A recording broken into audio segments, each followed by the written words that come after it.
con este problema de masa-resorte. ¿Listo? Entonces yo estaba desarrollando la teoría y al mismo tiempo hicimos un ejemplo.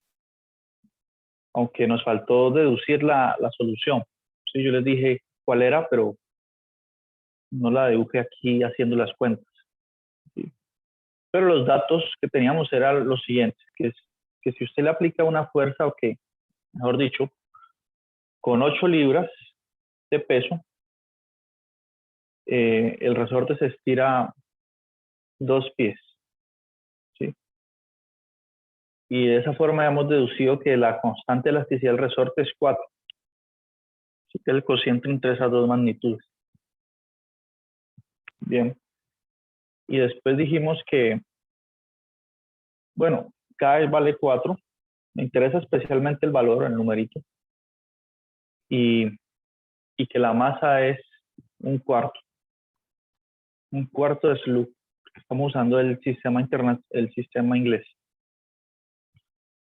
Teníamos esos dos numeritos y habíamos dicho pues que ese tipo de sistemas dinámicos se modelan con una ecuación diferencial de segundo orden así, homogénea. Bien. Más K por Y. Ojo, esa constante de elasticidad siempre es positiva, es mayor que 0. Igual a 0. Habíamos sustituido las magnitudes allí. Aquí me quedaba un cuarto Y2' más 4Y. Y entonces yo les dije, si multiplicamos todo por el número 4, pues queda así. Queda Y2' más 16Y igual 0. Listo. Y entonces en este caso es una ecuación homogénea. Debo calcular el determinante de la ecuación característica asociada e identificar el caso en el que estoy. Pero como no aparece Y', quiere decir que A vale 0 y B es igual a 16, ¿no? Y por lo tanto el discriminante, que es A al cuadrado menos 4B, en este caso sería 0 al cuadrado menos 4 por 16, pues va a dar negativo. Entonces estamos en el caso 3 y las soluciones en el caso 3, recuerdan la tabla de la sección 2.3, ¿no? Las soluciones son de la forma Y1 es exponencial de menos A sobre 2 por X por coseno de WX. Bien, donde W es ¿qué? W es la raíz cuadrada de B menos A a la 2 sobre 4. ¿Listo? Y resulta que como A es 0 y B vale 16, me queda la raíz cuadrada de 16, que es 4. O sea, W es 4 con los datos que tenemos. ¿Listo? Por lo tanto, Y1 va a ser exponencial de 0 porque A vale 0. Y exponencial de 0 es 1 por coseno de 4X. ¿Listo? Análogamente, ustedes van a deducir que Y2 es seno de 4X. ¿Listo? Y por lo tanto, la solución general es combinación lineal de esas dos. ¿Sí? Pero es fácil ver que, o sea, la solución general es una constante C1 por coseno más una constante C2 por seno. Pero es fácil ver que esta función, 3 coseno de 4X, bueno, ella es solución. ¿Por qué? Porque Y1 es solución. Si multiplico cualquier solución por una constante, también es solución, por el principio de superposición, ¿no? Esto es solución de la de O que está acá. Pero en especial satisface las condiciones iniciales, ¿sí? Que la velocidad inicial sea 0. ¿Por qué? Porque nos dijeron que la partícula o que el balín parte del reposo y que se estiró 3 centímetros, que se le perturbó de esa forma, se jaló 3 centímetros. Entonces Y' lo dan 0 es 3. Esta función satisface esas dos condiciones, porque coseno es 4x, coseno de 0 cuando x vale 0, coseno de 0 es 1, 1 por 3, 3, aquí sin derivar, ¿no? se satisface pues esta condición. Y si derivo esta función, me haría la derivada de coseno es menos seno por la interna, que es 4. Me haría menos 12 seno de 4x, pero seno de 0 es 0. Y se cumpliría la siguiente condición. Esta es la solución. ¿Listo? Esta función, pues, es una función de periodo t igual a 2pi sobre el W que usted tenga allí. En este caso el W es 4, sobre 4. Es decir, de periodo pi medios y de amplitud 3, ¿no? Entonces, esta función, la gráfica de esta función modela la longitud, modela la posición del balín en cada instante de tiempo, ¿no? Yo veo si podemos graficar esta función un poquito. Sí, sí. También proyecto.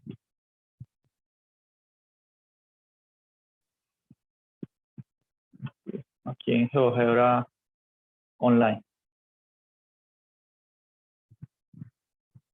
Y analicemos un poco esta gráfica. Bueno, yo la tenía aquí hecha ya. Sí. Y igual a 3 coseno de 4x. ¿Listo? Miren, de amplitud 3, periodo pi medios. ¿Listo? Entonces, miren, nuestro movimiento empezó aquí, en la posición 3. El balincito se estiró 3 pies. ¿Sí? Y miren que inmediatamente empieza a bajar, ¿sí? Hasta que llego aquí a 0. Miren que baja inmediatamente. ¿Por qué? Porque usted como había estirado el balín, había estirado el resorte, usted lo estiró hasta 3 centímetros por acá, hasta 3 pies, perdón, de la posición de reposo que digamos que es allí. Inmediatamente usted lo suelta de una, él sube. Y él sube porque la fuerza del resorte lo hace subir. ¿Listo? Y él sube, y entonces él lleva disminuyendo la posición Y hasta que tiene que pasar por el 0. ¿Sí? Pero cuando llega ahí el 0, él ya lleva una inercia.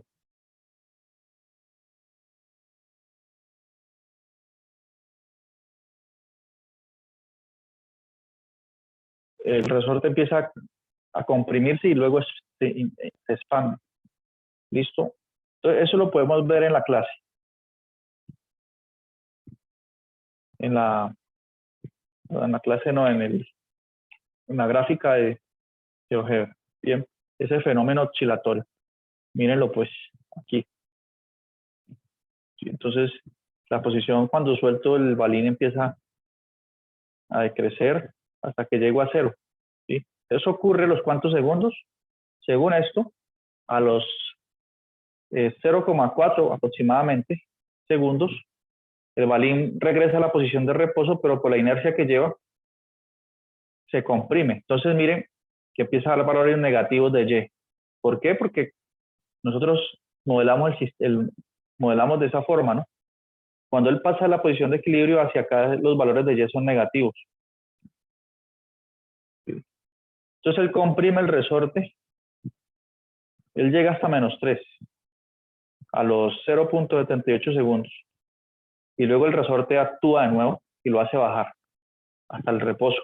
Pero ahí lleva una inercia y lo hace subir, a estirarse hasta la posición 3 de nuevo. Después de un 1,57 segundos. Y así, ese fenómeno ocurre hasta el infinito. Y nunca para porque no hay ninguna disipación en el sistema. ¿Sí? Estamos en condiciones ideales. La fuerza no se pierde, el resorte no absorbe esa fuerza. ¿Sí? Porque cuando usted en el mundo real tiene un resorte y lo hace subir y bajar así, y además si lo hace muy rápido, ese resorte se va a calentar, ¿no? Porque hay disipación en el mismo resorte, se va perdiendo la energía. Por eso en la vida real el sistema sí se estabiliza y la oscilación cada vez se hace más pequeña. ¿Listo? Y entonces eso tiene que ver con el caso 3 del sistema masa-resorte. Perdón, el caso 2. Bien, voy a pasar al caso 2. que es que vamos a introducir alguna forma de que vamos a modelar el sistema de tal manera que se disipe la energía. ¿Sí? Caso 2.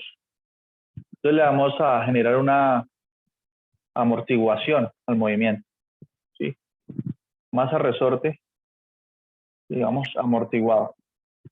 Listo. Pregunta hasta aquí sobre el caso 1, que es el no amortiguado, el sencillo, digamos.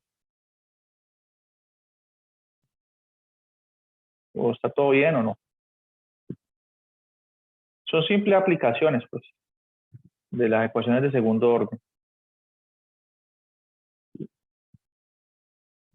Masa resorte amortiguado.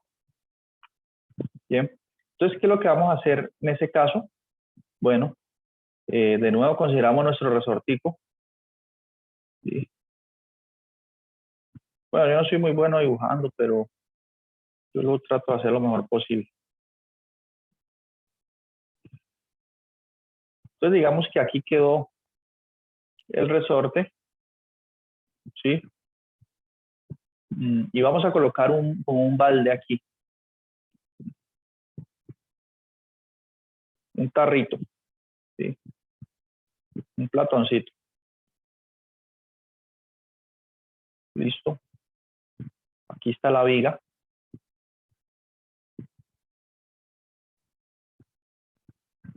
¿Sí? Y en ese platoncito, en ese recipiente, podemos colocar algún líquido viscoso, como por ejemplo aceite, ¿no? Tenga una gran viscosidad. Podemos llenarlo de aceite. ¿Sí? Digamos que ahí está en reposo. Y entonces después perturbamos el sistema. ¿Sí? Es decir, jalamos el balín un poquito hasta por acá, hasta el piso de este recipiente. Jalamos el balín hasta ahí. Y dejamos que ocurra toda esa dinámica anterior, ¿no? Esta es la posición de reposo y igual 0. Y listo. Entonces, ¿qué ocurre? Que ese líquido empieza a disipar la energía del sistema. Bien. Empieza a ofrecer una resistencia. Entonces, cuando el balincito va subiendo, le quita fuerza. Entonces, ya el resorte no se comprime tanto como lo hacía cuando no estaba ese líquido. Y después, cuando él va bajando, también cuando va bajando le disipa fuerza. Entonces, ya no baja tanto. ¿Sí? Así que se espera que, si graficamos la función que modela la distancia en este caso, digamos que lo soltamos a los 3 centímetros. Ya es una función así, que cada vez oscila menos, ¿sí? Hasta que tiene que tender a 0, eventualmente. Tiene que llegar al reposo, ¿sí? Este es el caso amortiguado, pues. Listo. Y es más parecido al fenómeno que nosotros podríamos ver si hacemos el experimento, colocamos un resortico, un balín y lo perturbamos.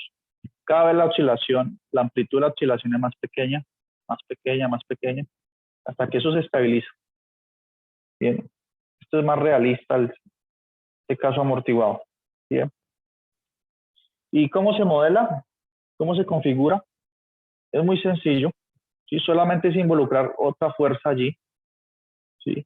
Que es la fuerza de este medio viscoso, la fuerza de amortiguación, se le llama. ¿Sí?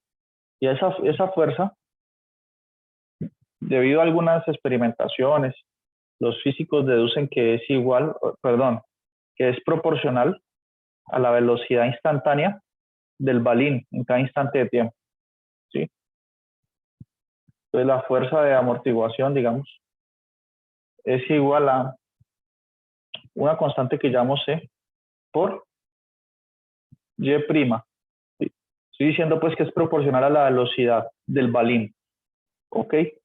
Esto nos hace pensar, esto tiene lógica. ¿Sí? Entre más rápido usted vaya, entre más rápido se esté moviendo el balín, la fuerza de amortiguación es mayor. ¿Listo? Y si ustedes quieren un experimento de la vida cotidiana donde se note que esto parece que tiene que sentido, es por ejemplo cuando ustedes van en un auto o en una bicicleta, ¿sí? Y se encuentran con un charco de agua grande en la carretera, ¿sí o no? Si usted viene muy rápido en la cicla, el agua como que lo detiene cuando pasa sobre ella, ¿no? Lo frena un poco. Y entre más rápido vaya, usted siente que lo frena más rápido. En cambio, si usted va pedaleando muy despacio, pasa por encima de ese charco, ni siquiera siente que lo frena, no siente casi nada, ¿sí? Por ejemplo, cuando llueve muy duro, que las calles de nuestro país se inundan, si ustedes conducen a toda velocidad, sentirán que el agua como que los frena.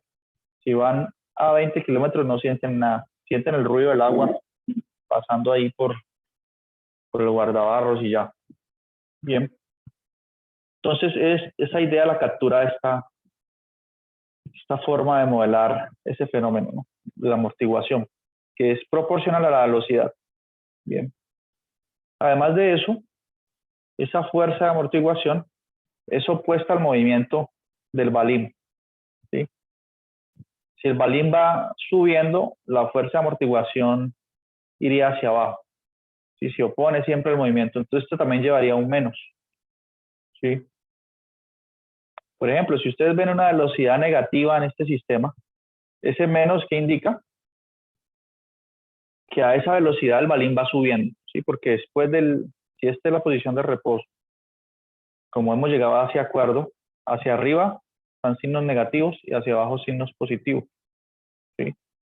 Si la velocidad es negativa, eso indica que el balín va a esa velocidad, digamos, 3 pies por segundo, menos 3 pies por segundo, y que va hacia arriba a esa velocidad. Listo, por eso ya hace signo menos.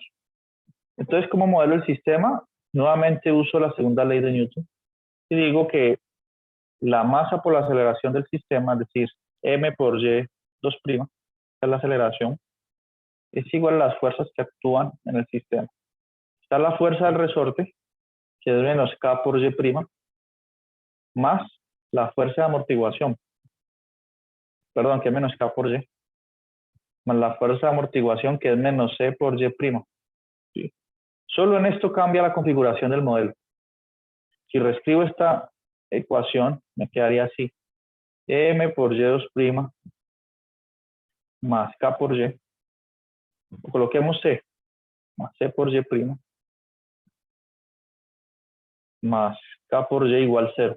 Y nuevamente es una ecuación diferencial de segundo orden con coeficientes constantes y homogéneos. Bien. Entonces también es una ecuación diferencial que se puede resolver con la sección 2.3. Miren, no hemos usado la sección 2.7 todavía. Son las no homogéneas. ¿Listo? ¿Pregunta hasta aquí? ¿Sí se está entendiendo esto que estoy modelando? ¿Sí está claro? Sí, señor. ¿Sí hace sentido? ¿Sí tiene sentido para ustedes eso? Ok. Claro, profe. Bueno, ok. Entonces, si regresamos ahorita si hacemos un ejemplo en este caso, pero que el ejemplo use lo que ya tenemos hecho. Es decir, suponga que un resorte se estira 2 pies cuando se le sujeta un peso de 8 libras.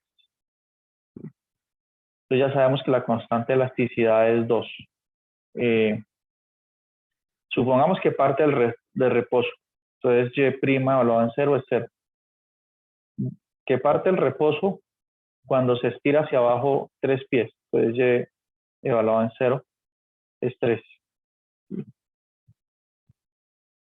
Esto es lo que hicimos hace un momento.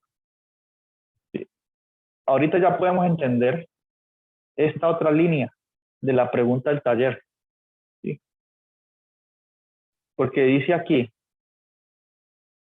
nosotros habíamos estudiado hasta aquí, habíamos entendido estas dos líneas para qué eran.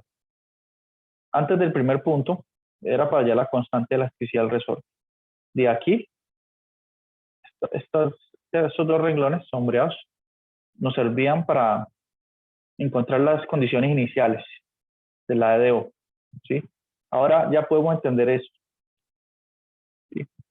Dice aquí, y el movimiento siguiente se desarrolla en un medio, ¿sí?, que ofrece una fuerza amortiguadora numéricamente igual a un medio de la velocidad instantánea. ¿Sí? La fuerza amortiguadora es un medio de la velocidad instantánea. Nos están diciendo, pues, que C, que es la constante de proporcionalidad, en ese caso, este C aquí es un medio. ¿Sí? Los demás datos ya los tenemos. Por lo tanto, podemos hacerlo con el mismo medio que está ahí en el taller. Por lo tanto, si yo quisiera escribir una ADO que modele ese caso que acabé de escribir,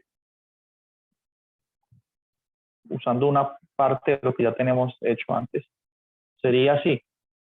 Sería la masa, que es un cuarto de Sloop, ¿sí? Ya lo hemos calculado en el ejemplo del caso 1, por Y2', más, como nos dice en el texto, un medio de la velocidad instantánea, Y', más la constante de elasticidad 4Y,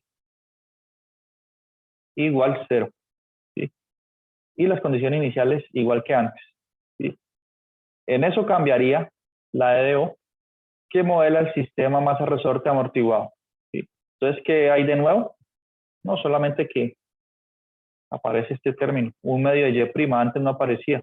¿Sí? Antes podíamos decir que la constante de amortiguación era 0. Listo, por aquí ya aparece ese término. Entonces, miren que nos quedó de nuevo una EO segundo orden lineal homogénea, sencilla de resolver. Bien. Voy a dar una idea de, ¿será que la solución, la gráfica de la solución sí cumple esta característica? Que ella va oscilando como tiene que ser, ¿no? Pero que las oscilaciones cada vez son más pequeñas, ¿sí? Hasta que llegue al reposo, eventualmente. ¿Será que sí llegará a eso? ¿Será que la teoría es consistente? Entonces veamos qué dice la teoría ahorita, la teoría que estudiamos en la sección 2.3. Primero podemos multiplicar toda la ecuación diferencial por el número 4 para que quede en la forma estándar y podamos escoger apropiadamente, podamos identificar de manera correcta quién es A y B. Multiplicando por 4 queda así, más 2y' más 16y, igual 0. ¿Listo? Bueno, bien. Ahora identifiquemos, ojo, esto es de nuevo sección 2.3. ¿Sí? Una de homogénea. Identifiquemos de nuevo, entonces, ¿en qué caso estoy? En este caso, pues, A es 2 y B es igual a 16. ¿Listo? Por lo tanto, el discriminante es claramente negativo. ¿Ok? Porque es A cuadrado menos 4B. A cuadrado es 4 menos 4 por 16. Eso es negativo. Listo. Nos interesa solo saber que es negativo. Ahora, si es negativo, según esa teoría de la sección 2.2, la solución va a ser así. Son con funciones seno y coseno, pero multiplicado por exponenciales, ¿no? La solución va a ser, la y1 va a ser exponencial de menos a sobre 2 por x, pero a vale 2, entonces a sobre 2 es 1, y va a ser exponencial de menos x, no, más bien t, que es la variable independiente, por coseno de wt. ¿Cuánto es w en este caso? W es raíz de b menos a la 2 sobre 4. ¿Listo? Para nuestro caso concreto, b es 16, a es 2, o sea que este cociente me haría 16 menos 1, que es 15, y que haría raíz de 15. Generalmente no da exacto en estos casos, por x. Bien. Y por las mismas razones, y2, según la sección 2.3, sería por x, no, perdón, por t. Estoy usando la letra t. T o x es lo mismo, pero t es más sugestivo. Tiene que ver con el tiempo. Y y2 sería exponencial de menos t, seno de raíz de 15 por t. ¿Listo? Por lo tanto, la solución general de la EO es combinación de estas dos. ¿Listo?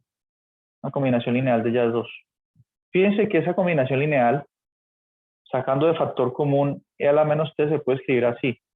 Una constante C1 por coseno de raíz de 15t, ¿sí? Más una constante C2 por seno de raíz de 15t. Todo eso multiplicado por raíz de 15t. Todo eso multiplicado por e a la menos t. ¿Sí? ¿Por qué quiero escribirlo así? Bueno, ojo, no he terminado el ejercicio, ¿no? Porque yo debo buscar esta constante C1 y C2 de manera apropiada para que se satisfagan estas condiciones iniciales. ¿Listo? O sea que debo evaluar esta función en 0 e igualarlo a 3 y luego de derivar la función, evaluarla en 0 e igualarlo a 0 para encontrar C1 y C2. ¿Sí? Sin embargo, por cuestiones de tiempo, no va a alcanzar a hacerlo, pero es un ejercicio realmente sencillo. Pero sí me quiero fijar en otra cosa interesante. ¿Sí? Esta parte que está entre corchetes es la parte que va a hacer que la función oscile, suba, baja y suba y baja. Sin embargo, todo eso está multiplicado por exponencial de menos t. ¿Sí? Entonces, a la final ese exponencial de menos t es el que va a dar la amplitud de qué tanto sube o baja la gráfica de esa función. ¿Sí? Qué tanto, si sube, baja. ¿Sí? Lo interesante es que el t tiene signo negativo. ¿Sí? ¿Esto qué implica? Que a medida que pasa el tiempo, exponencial de menos t tiende a 0. ¿Listo? Entonces, esto que está entre corchetes hace que toda la función oscile, pero el exponencial de menos t hace que la oscilación sea cada vez con menor amplitud. ¿Por qué? Porque esta partecita aquí va a tender a 0 cuando t tiende a infinito. ¿Sí? Entonces ocurre lo que se esperaba. ¿Sí? Como hay una amortiguación, el sistema eventualmente llega al reposo. ¿Sí? ¿En qué tiempo exactamente? No llega al reposo en un tiempo finito. ¿Sí? Digamos, él siempre va a oscilar aunque sea un poquitico arriba, abajo, arriba, abajo, arriba, abajo, porque exponencial de menos t nunca es 0, para que digamos que llegue al reposo. ¿Sí? Siempre va a haber una pequeña oscilación aunque sea, pero cada vez más pequeña, más pequeña, más pequeña. ¿Listo? Entonces miren que lo que arroja la teoría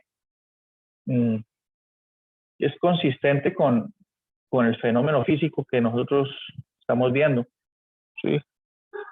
Podemos decir pues que estamos modelando bien el fenómeno. ¿Sí? Que lo que se espera ocurre en términos funcionales aquí. ¿Sí? Miren, curiosamente el modelo arroja ese exponencial de menos t para que eso empiece a oscilar cada vez menos a medida que el tiempo avanza. ¿Listo? Es el sistema masa resorte amortiguado en todos los casos. Bien, esa constante C siempre la van a escribir, no la van a dar así, es un tercio de la velocidad instantánea o es un medio de la velocidad instantánea, siempre la describen. ¿Listo? Esta velocidad. Bueno, entonces miren que esta misteriosa pregunta ya está mucho más clara hasta este punto que señalé. ¿Sí? Deja de ser claro cuando aquí dice encuentre la fuerza, encuentre la ecuación del movimiento si la masa es conducida por una fuerza externa, F de t igual a 10 coseno de 3t. Ahí se sale de nuestra comprensión ya. ¿Por qué? Porque ese es el caso 3 del sistema masa-resorte. Yo he hecho esa división, ¿no? Caso 1, caso 2. Listo. Bien, pregunta hasta aquí. Entonces nos quedan unos minutos para ver el caso 3, que es el más fácil. Y si usted entendió el caso 1, el caso 2 le quedó sencillo. Si entendió el caso 1 y 2, pues el caso 3 es un regalo. Bien, entonces lo hicimos por etapas. Bueno, aquí está la teoría que acaba de explicar, ¿sí? Para el sistema amortiguado. Bien, ustedes pueden también revisar aquí. Sí, sin embargo, no recomiendo mucho esta lectura, porque si bien es correcta, el libro lo desarrolla considerando las constantes C, K y M, ¿no? En general.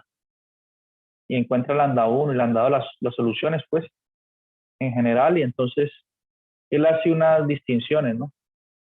¿Qué pasa si el discriminante es positivo? ¿Qué pasa si el discriminante es negativo? Como en nuestro caso, nos dio el discriminante negativo. ¿Recuerdan? Que sabíamos que estábamos en el caso 3. A eso se le llama, ese caso es el caso en el que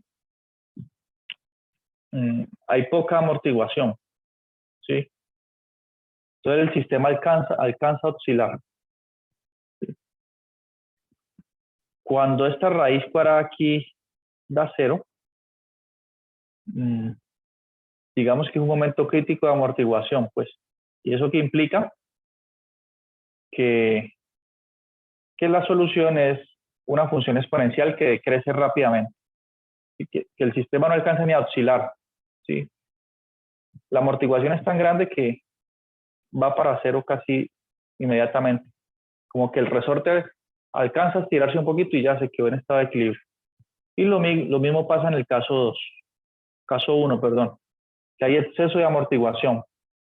Entonces, si hay mucha amortiguación, se perturba el sistema, medio se mueve y ya, llegó a la posición de equilibrio, no se mueve más, quedó tieso allí.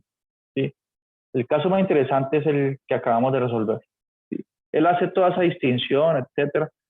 Yo bien podría haberles mostrado todo eso, pero ¿a qué costo? A costo de que no haríamos ejemplos prácticos porque es hacer cuentas. Entonces yo decidí abordarlo como lo estoy haciendo hoy. ¿Sí?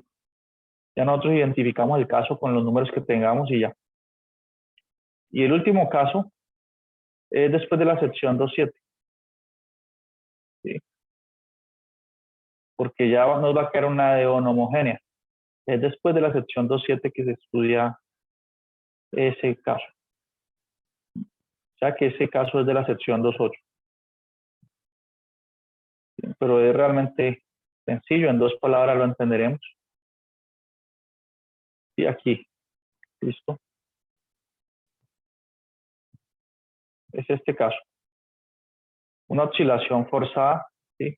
Hablan de resonancia, etc. Pero no tiene nada de complicado. Si lo abordamos, como yo les voy a decir, no con todas estas fórmulas, porque eso sí sería desgastante.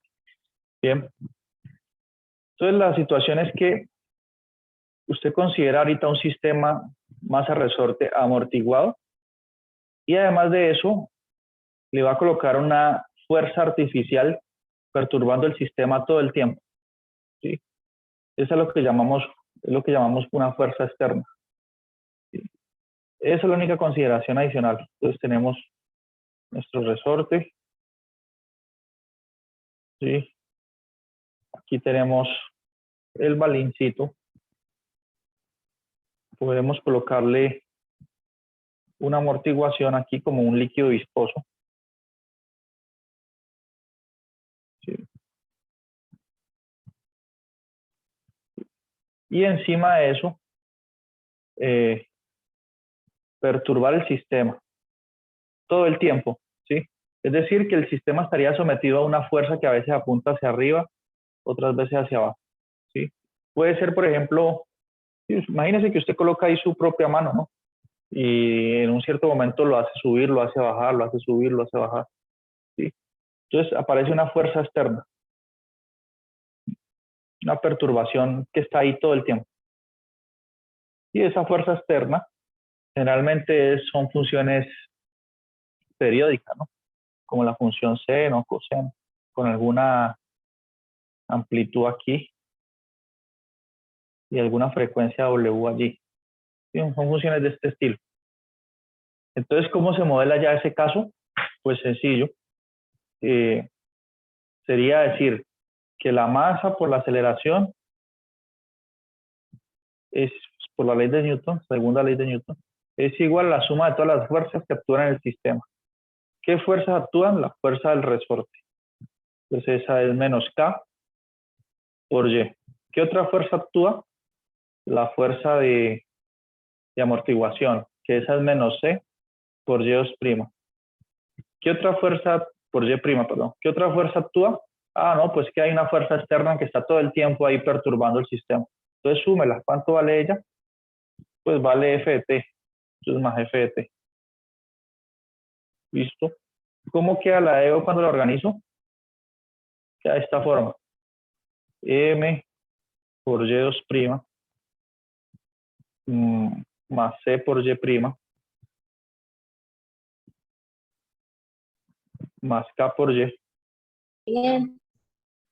igual a, uy, me asustaron, F de T. F de T. ¿Listo? El F de T sí lo dejo acá en el lado derecho.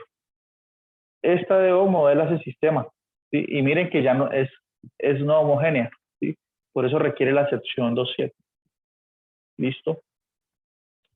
¿Cómo lo resuelvo? Bueno, ya ustedes saben, porque así preparé la clase para que ustedes sepan cómo tiene la masa.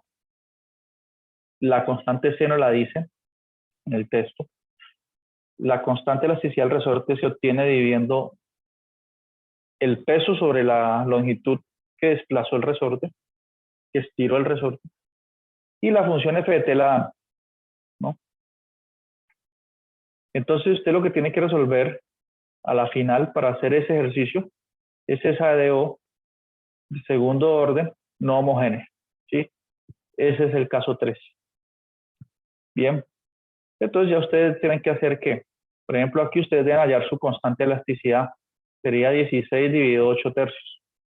Luego tienen que hallar la masa, ¿sí? Sería hasta 16 libras dividido la gravedad, y daría como un medio, ¿no? 16 dividido 32. Luego ya saben quién es C. E igualan eso a la función, a la fuerza externa que le están dando. 10 coseno de 3t. Y ya le queda una DO no homogénea que pueden resolver sin problema. Preguntas. ¿Quedó más claro ya ese punto 3 o no? Uy, sí, profe, más claro aún. Ok. Entonces, pues ya sacar el tiempo, yo creo que ya resolver un ejercicio de eso es como resolver una ecuación diferencial así, miren. De la sección 2.7, una de las que ya resolví. ¿Cómo resolver? Permítame. Sí, profe, ya sería solamente aplicando la tablita y el procedimiento que usted ya nos explicó. Exacto, es como resolver una de estas o... Sí, yo creo que resolví una con coseno. Aplicar la tablita, exactamente. Bien, entonces yo los dejo que trabajen en eso y pues si tienen dudas me escriben por interno o si son varios los que tienen dudas, un grupo grande, pues escriben en el grupo de WhatsApp y se organiza una asesoría si son muchos los que tienen dudas. Pero yo creo que no hay dudas por ahora, no en esa pregunta. Y la próxima clase, pues abordamos este problema de las cargas eléctricas, etcétera. ¿Listo? Sin embargo, les adelanto que el parcial, el enfoque va a ser preguntas hasta como el 1, 2 o 3. ¿Sí? De esto no va a salir ninguna pregunta del ejercicio 4. ¿Sí?